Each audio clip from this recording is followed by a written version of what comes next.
بسم اللہ الرحمن الرحیم۔ السلام علیکم۔ یہ ایک ہاتھ لمبا اور ایک ہاتھ چوڑا ایک چکور پتھر تھا جس سے حضرت موسیٰ علیہ السلام کے دو عظیم معجزات کا ظہور ہوا، جن کا تذکرہ قرآن مجید میں بھی ہے۔ ویڈیو شروع کرنے سے پہلے اگر ابھی تک آپ نے ہمارا چینل سبسکرائب نہیں کیا تو سبسکرائب کر لیں اور اگر بیل آئیکن بھی دبا دیں۔ ویڈیو اگر اچھی لگے تو لائک کریں اور شیئر کریں۔ اس مبارک پتھر سے جو پہلا معجزہ حضرت موسیٰ علیہ السلام کا ہے، وہ اس پتھر کی ایک لمبی دوڑ ہے، اور یہی معجزہ اس پتھر کے ملنے کی تاریخ ہے۔ اس کا مفصل واقعہ یہ ہے کہ بنی اسرائیل کا یہ عام دستور تھا کہ وہ بالکل ننگا بدن ہو کر مجمع عام میں غسل کیا کرتے تھے، مگر جب حضرت موسیٰ علیہ السلام گو کہ اسی قوم کے ایک فرد تھے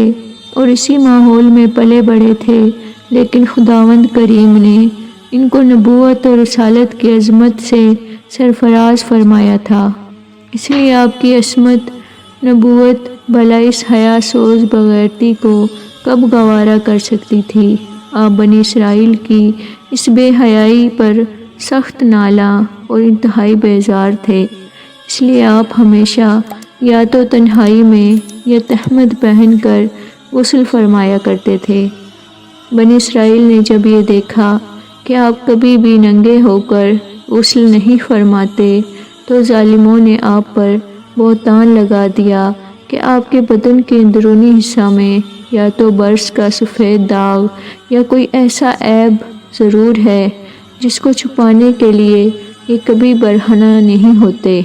اور ظالموں نے اس تہمت کا اس قدر اعلان اور چرچا کیا کہ ہر کوچہ و بازار میں اس کا پروپیگنڈا پھیل گیا۔ اور جب حضرت موسیٰ علیہ السلام کو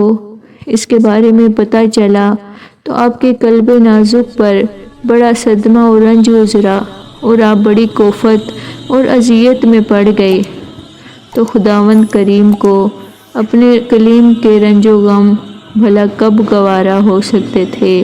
اور اپنے ایک برگزیدہ رسول پر ایک عیب کی تہمت بھلا کیوں کر اور کس طرح پسند ہو سکتی تھی۔ رب کریم نے آپ کی برات اور بے عیبی ظاہر کر دینے کا ایک ایسا ذریعہ پیدا فرما دیا کہ یکدم میں بنی اسرائیل کے پروپیگنڈا اور ان کے شکوک و شبہات کے بادل چھٹ گئے، اور آپ کی برات اور بے عیبی کا سورج آفتاب عالم تاب سے روشن ہو گیا۔ ہوا کچھ یوں کہ ایک دن آپ پہاڑوں کے دامن میں چھپے ہوئے ایک چشمہ پر غسل کے لیے تشریف لے گئے، اور یہ دیکھ کر کہ یہاں دور دور تک کسی انسان کا نام و نشان نہیں ہے، اس لیے آپ اپنے تمام کپڑوں کو ایک پتھر پر رکھ کر اور بالکل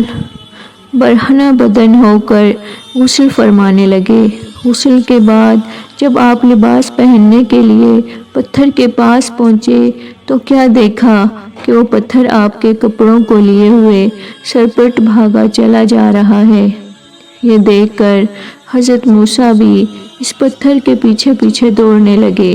اور فرمانے لگے کہ سو بھی حجر، سو بھی حجر، یعنی اے پتھر میرا کپڑا، اے پتھر میرا کپڑا،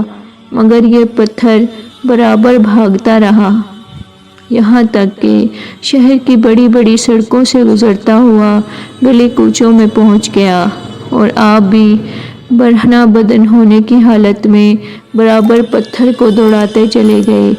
اس طرح بنی اسرائیل کے ہر چھوٹے بڑے نے اپنی آنکھوں سے دیکھ لیا کہ سر سے پاؤں تک آپ کے مقدس بدن میں کہیں بھی کوئی عیب نہیں ہے، بلکہ آپ کے جسم اقدس کا ہر حصہ حسن و جمال میں اس قدر نقطۂ کمال کو پہنچا ہوا ہے کہ عام انسانوں میں اس کی مثال تقریباً محال ہے۔ چنانچہ بنی اسرائیل کے ہر فرد کی زبان پر یہی جملہ تھا کہ خدا کی قسم حضرت موسیٰ بالکل ہی بے عیب ہیں۔ جب یہ پتھر پوری طرح حضرت موسیٰ علیہ السلام کی برات کا اعلان کر چکا تو خود بخود ٹھہر گیا۔ آپ نے جلدی سے اپنا لباس پہن لیا اور اس پتھر کو اٹھا کر اپنے تھیلے میں رکھ لیا۔ اللہ تعالیٰ نے اس واقعے کو قرآن مجید میں اس طرح بیان فرمایا ہے کہ اے ایمان والو، تم ان لوگوں کی طرح مت ہو جاؤ جنہوں نے حضرت موسیٰ علیہ السلام کو دکھ دیا تھا۔ تو اللہ تعالیٰ نے حضرت موسیٰ علیہ السلام کو ان لوگوں کی بکواس سے بری فرما دیا تھا۔ وہ اللہ کے نزدیک بہت آبرو والے تھے۔ سورہ احزاب رکوع 9۔